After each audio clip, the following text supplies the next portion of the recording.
আসসালামু আলাইকুম। সুপ্রিয় শিক্ষার্থীবৃন্দ, অভিভাবক মণ্ডলী ও আমাকে যারা দেখছেন, সবাইকে প্রাথমিক শিক্ষা পরিবারের অনলাইন ক্লাস বাংলাদেশ ও বিশ্ব পরিচয়ের পক্ষ থেকে জানাচ্ছি আন্তরিক শুভেচ্ছা ও উষ্ণ অভিনন্দন।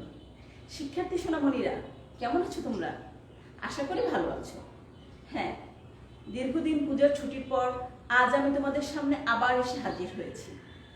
পঞ্চম শ্রেণীর শিক্ষার্থী বন্ধুরা, তোমরা সবাই বই খাতা নিয়ে আমার সঙ্গে তৈরি হয়ে যাও। তো শুরুতে আমার পরিচয়টা দিয়ে নিচ্ছি তোমাদের। তোমরা যারা আমাকে দেখেছো তারা আমার পরিচয়টা জানো, তারপরেও তোমাদের আবার একটু মনে করিয়ে দিচ্ছি। আজকে তোমাদের সঙ্গে আছে আমি উম্মে সালমা ফিরদৌসী, প্রধান শিক্ষক, আউলিয়াপুর বোর্ড সরকারি প্রাথমিক বিদ্যালয়, পটুয়াখালী সদর। তাহলে এবার আমরা পাঠ পরিচিতিটা জেনে নেই। দেখো, আমাদের আজকের পাঠ অধ্যায় 2 পাঠ 1 বাংলাদেশ ও বিশ্ব পরিচয়ের। ঠিক আছে, তাহলে আমরা পাঠে যাব। অধ্যায় 2 বইয়ের শুরুতে আমাদের বছরের প্রথম দিকে এই ক্লাসগুলো হয়েছে, তারপরও তোমাদের একটু মনে করিয়ে দেওয়ার জন্য এই পাঠটার আবার অবতারণা। এবং এই পাঠটা কি আছে? ব্রিটিশ শাসন, তাই না? ব্রিটিশ শাসনটা কখন হয়েছিল, আজকে আমরা কোথায় আছি, এটা একটু চিন্তা করতে থাকো। এবারে জেনে নেই আজকের পাঠে শিখন ফল।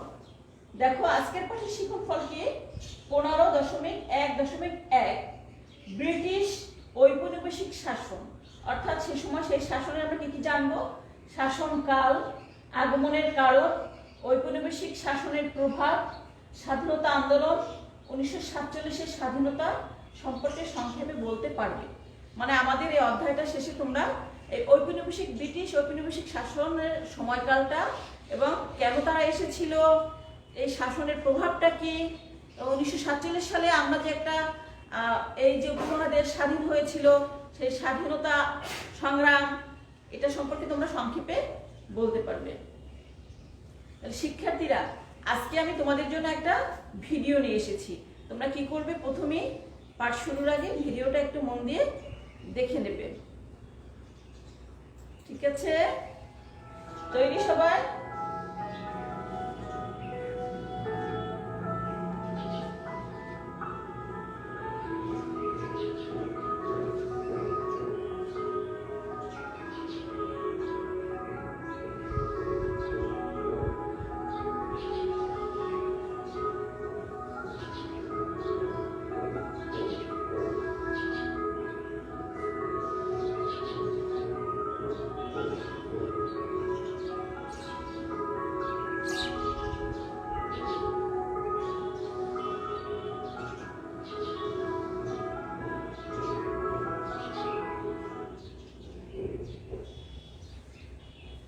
আচ্ছা, তোমরা সবাই ভিডিওটা দেখে নিলে, তাই না? কি কি দেখলে ভিডিওতে? সেই প্রাচীন যুগের মানুষের মতো, তাই না? সে অনেক আগের কথা। কত আগের কথা সেটা আমরা একটু পরে চিন্তা করব। তার আগে দেখো তারা কি করেছে। সে দেখো, জাহাজ, বড় বড় নৌকা, তাই না? আমরা এখন নৌকা খুব কম দেখি, সেই জাহাজের মতো বড় বড় নৌকা নিয়ে আসছে দেশে। কারা এসেছে? আমাদের এই বাংলাদেশ। এর আগে ছিল বাংলা, তাই না? অখণ্ড বাংলাটা একসময় সম্পদের প্রাচুর্যে পরিপূর্ণ ছিল। কৃষকের ছিল গোয়াল ভরা গরু, গোলা ভরা ধান, ক্ষেত ভরা ফসল, পুকুর ভরা মাছ। এবং তাদের এই সমৃদ্ধি দেখে বিদেশি বণিকরা, ডাচ, পর্তুগিজ, ওলন্দাজ, এরা এসেছে। কেন এসেছে এদেশে? ব্যবসা বাণিজ্য করার জন্য। তার মধ্যে সর্বশেষে আসে ইংরেজরা, এবং তারাই কি হয়, এদেশে স্থায়ীভাবে রাজত্ব করতে পারে প্রায় 200 বছর। 1757 সালে পলাশীর যুদ্ধে এই বাংলার শেষ স্বাধীন নবাব সিরাজউদ্দৌলাকে পরাজিত করার মাধ্যমে এই দেশে ইংরেজ শাসনের সূচনা হয়, যা 1947 সাল পর্যন্ত চলে। আজকের পাঠে আমরা এই ঘটনার বিস্তারিত বিবরণ জানব। মানে সেই 1757 সালের পলাশীর যুদ্ধ, সেটা কেন হয়েছিল, সেখানে নবাবের কি পরিণতি হয়েছিল আমরা আজকে জানবো, তাই তো? তাহলে আমরা এবারে কিছু ঘটনা দেখে নিই। দেখো, আজ আমরা দাঁড়িয়ে আছি 2020 সালে, তাই না? তাহলে এই 20 সালে এখন আমরা স্বাধীন সার্বভৌম বাংলাদেশের অধিবাসী। তোমরা সবাই জানো যে আমরা কোথায় বাস করি? বাংলাদেশে। বাংলাদেশ আমাদের জন্মভূমি, আমাদের মাতৃভূমি।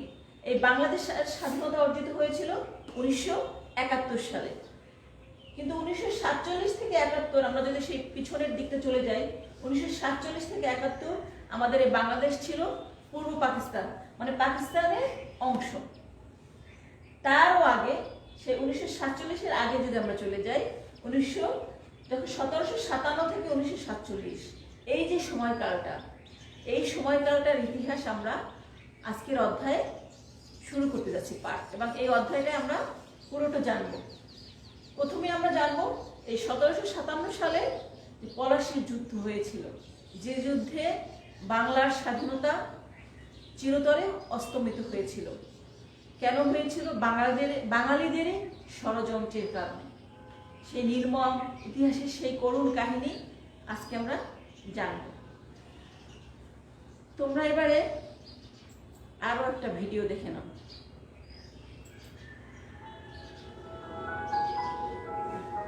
মন দিয়ে দেখবে কিন্তু।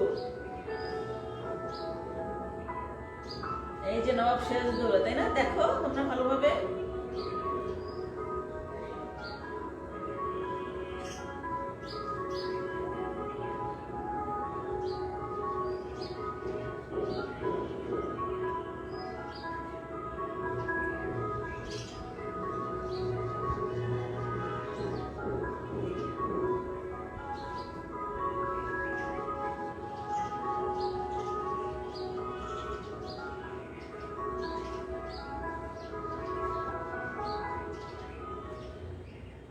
এই যে মীর জাফর, তাই না?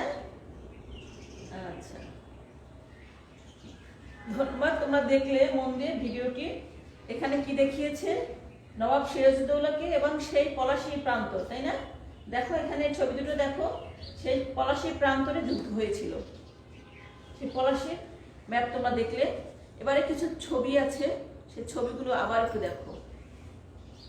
এই যে এই ছবিতে কি আছে দেখো, সেই তরুণ নবাব সিরাজউদ্দৌলা, যিনি মাত্র 22 বছরে বাংলার নবাব হয়েছিলেন।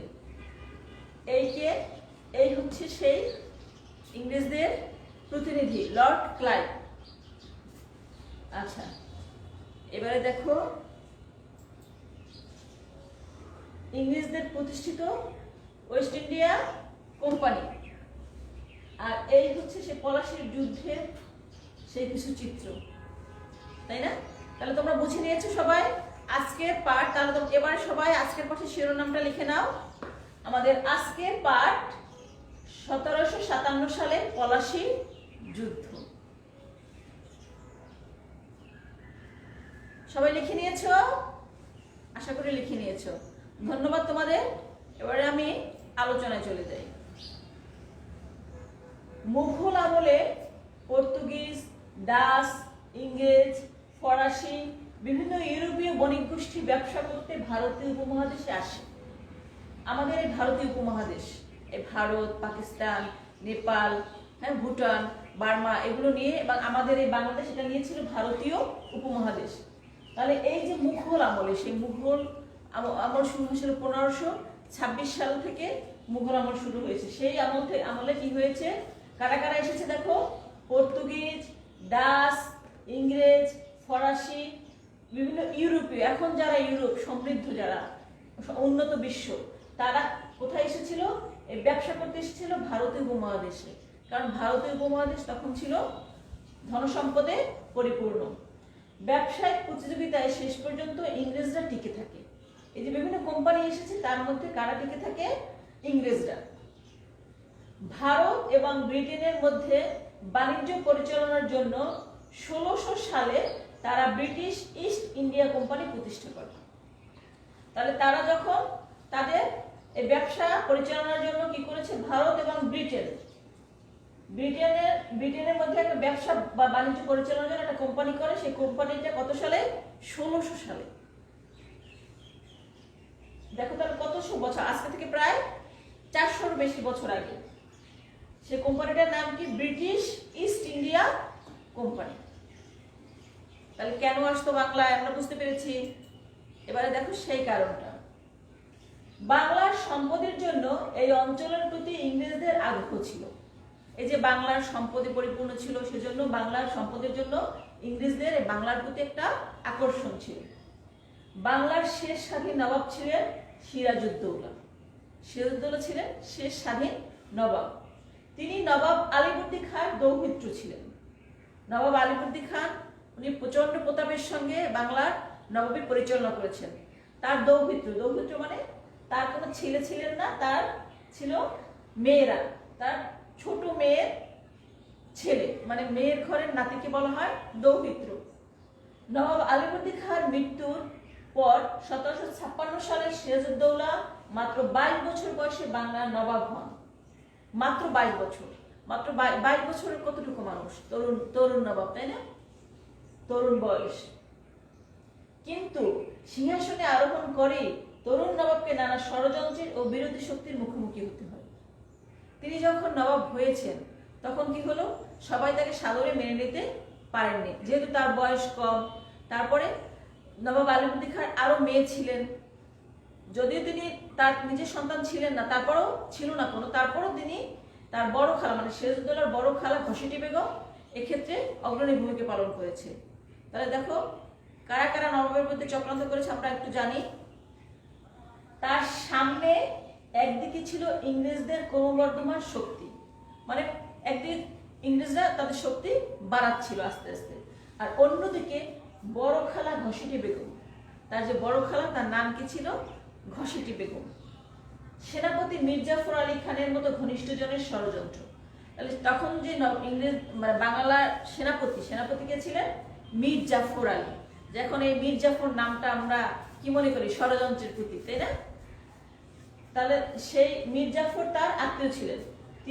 তিনি এবং তার খালা মানে নিজের পরিবারের লোকজন, নিজের আত্মীয় স্বজন, তারা নবাবের বিরুদ্ধে কি করতে থাকলেন? ষড়যন্ত্র, চক্রান্ত। তাহলে দেখো নিজের লোকেরা যদি চক্রান্ত করে তাহলে মানুষের জন্য যে জিনিসটা কষ্টের হয়ে যায়। তাহলে একদিকে ছিল ইংরেজদের শক্তি, ইংরেজরা তো অবশ্যই ইংরেজরা তাদের স্বার্থ দেখবে, তারা তো বাংলার স্বার্থ দেখবে না, তারা নবাবের স্বার্থ দেখবে না, এই জন্য তাদের সঙ্গে নবাবের একটা বিরোধ সৃষ্টি হচ্ছিল।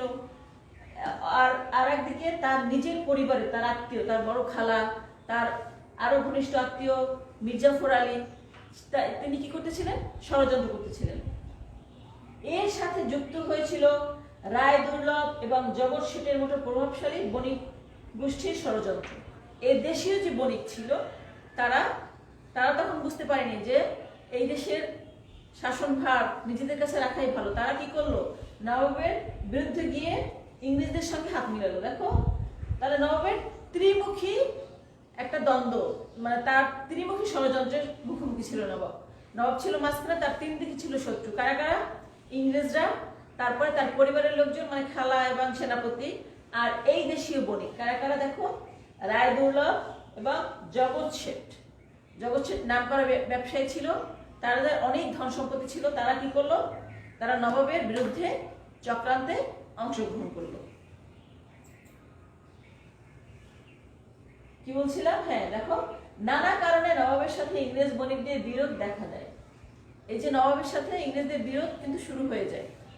ইংরেজদের সাথে নবাব বিরোধী শক্তিগুলো একজোট হয়ে ষড়যন্ত্রে যোগ দেয়। তখন কি করলো? ইংরেজদের শক্তি বৃদ্ধি পাচ্ছে, তখন নবাবের যে বিরোধী শক্তিরা তারা নবাবের বিরুদ্ধে গিয়ে তাদের সাথে যোগ দেয় ইংরেজদের সঙ্গে। এরা সবাই নবাবকে উৎখাতের চেষ্টা করতে থাকে। এই যে রাজা বাদশার ইতিহাস তোমরা যখন পড়বে তোমরা দেখবে প্রসাদ ষড়যন্ত্র, মানে নিজেরা ভিতরে ভিতরে চক্রান্ত করে একজনকে আরেকজনকে উৎখাতের চেষ্টা করে।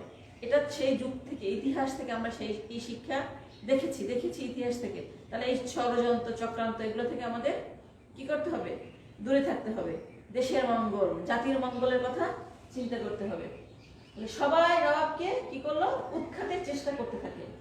এসবের জের ধরে শেষ অবধি 1757 সালের 23শে জুন ইংরেজ শক্তির সাথে নবাবের সৈন্যদের পলাশীর প্রান্তরে যুদ্ধ হয়। তাহলে এই যে নানা দ্বন্দ্বের ফলে কি হয়ে গেল? যুদ্ধ বেড়ে গেল। কোথায় যুদ্ধ হয়েছে? পলাশী পলাশীর প্রান্তরে, সে বলা হয় পলাশীর আম্রকাননে, মানে আমের বাগান ছিল তখন ওইখানে একটা। তাহলে কোথায়, এই সালটা এবং এই তারিখ তোমাদের মনে রাখতে হবে। এটা আমাদের ইতিহাসের একটা গুরুত্বপূর্ণ অধ্যায়, যেখানে আমরা আমাদের স্বাধীনতা হারিয়েছি 200 বছরের জন্য। 1757 সালের 23শে জুন, আবার একটু বলছি, 1757 সালের 23শে জুন ইংরেজ শক্তির সাথে নবাবের সৈন্যদের পলাশীর প্রান্তরে যুদ্ধ হয়। তাহলে দেখো যুদ্ধের পরিণতি কি হয়েছিল, তোমরা দেখেছিলে ভিডিওতে যে মীর জাফর ইংরেজদের সঙ্গে হাত মিলাচ্ছে, তাই না? যদি মন দিয়ে দেখে থাকো, তাহলে যুদ্ধে সেনাপতি মীর জাফরের বিশ্বাসঘাতকতায় নবাব সিরাজউদ্দৌলা পরাজিত হন ও পরে তাকে হত্যা করা হয়। তোমরা ভিডিওতে দেখেছো, পরের ভিডিওতে, যে অনেক সৈন্য ছিল, নবাবের পক্ষে সৈন্য ছিল অনেক বেশি আর ইংরেজদের সৈন্য ছিল কম, কিন্তু তাদের কামান গোলাবারুদ এগুলো ছিল, কিন্তু তাদের সেটা সহযোগিতা, তারপরও আবার কারা সহযোগিতা করেছে, এত সৈন্য থাকা সত্ত্বেও সেনাপতি, সৈন্যদের যে প্রধান, তিনি ইংরেজদের সাথে মিলিত হয়েছে, তার ফলে তরুণ নবাবের পরাজয় ঘটেছে। পরাজিত হওয়ার পর পরে তাকে কি করা হয়, এই মানে মীর জাফরের ছেলে মীরও, তোমরা বড় হয়ে জানবে, তার নির্দেশে মোহাম্মদ বেগ নামে একজন ঘাতক নবাবকে হত্যা করেন। এই ঘটনার মধ্য দিয়ে বাংলায় 1757 থেকে 1947 সাল পর্যন্ত প্রায় 200 বছরের ইংরেজ শাসন প্রতিষ্ঠিত হয়। তাহলে কি হলো দেখো, খুবই কষ্ট লাগলো, তাই না? যে তরুণ নবাব, তাকে নিজেরা চক্রান্ত করে হারিয়ে দিল। নবাবকে হারালো না, হারালো কি, এই দেশের স্বাধীনতা, এই বাংলার স্বাধীনতা, এবং এই দেশে কি প্রতিষ্ঠিত হলো, ইংরেজদের শাসন। কত বছরের জন্য? প্রায় 200 বছর, 1757 থেকে 1947, মানে 190 বছর, মাত্র 10 বছর কম। তাহলে আমরা কি বলতে পারি, প্রায় 200 বছর আমরা ইংরেজদের শাসনের অধীনে ছিলাম। প্রথম 100 বছর ছিল ইংরেজ ইস্ট ইন্ডিয়া কোম্পানির শাসন, এরপরে আরো সংগ্রাম হয়, সংগ্রাম তো চলতে থাকে, কেবল এই যুদ্ধ হয়েছে, এগুলো আমরা পরবর্তী পাঠে বিস্তারিত জানবো। তাহলে আজকের আমার আলোচনা এখানেই শেষ। এবারে তোমরা বইটা খুলবো সবাই, আমাদের পাঠ্য বইয়ের 14 পৃষ্ঠা, এভাবে খুলো তোমরা সবাই, বই ধরো,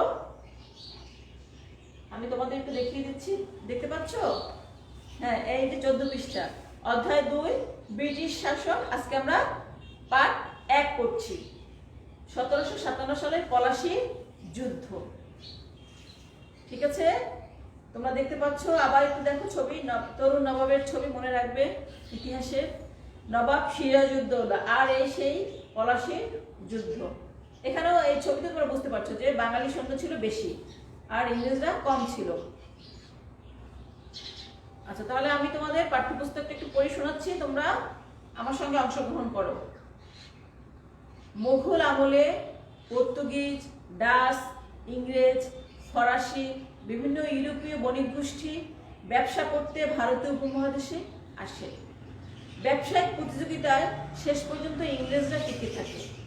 ভারত এবং ব্রিটেনের মধ্যে বাণিজ্য পরিচালনার জন্য 1600 সালে তারা ব্রিটিশ ইস্ট ইন্ডিয়া কোম্পানি প্রতিষ্ঠা করে।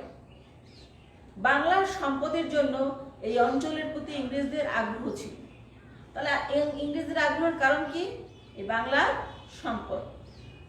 বাংলার শেষ স্বাধীন নবাব ছিলেন সিরাজউদ্দৌলা। তিনি 1756 সালে মাত্র 22 বছর বয়সে বাংলার নবাব হন। তরুণ নবাবের সাথে তার পরিবারের কিছু সদস্যদের, বিশেষ করে খালা ঘসিটি বেগমের সম্পর্ক খুব খারাপ ছিল। এছাড়া রায়দুর্লভ এবং জগৎ শেঠের মতো বণিকদের বিরোধিতা ও ষড়যন্ত্রের শিকার হন তিনি।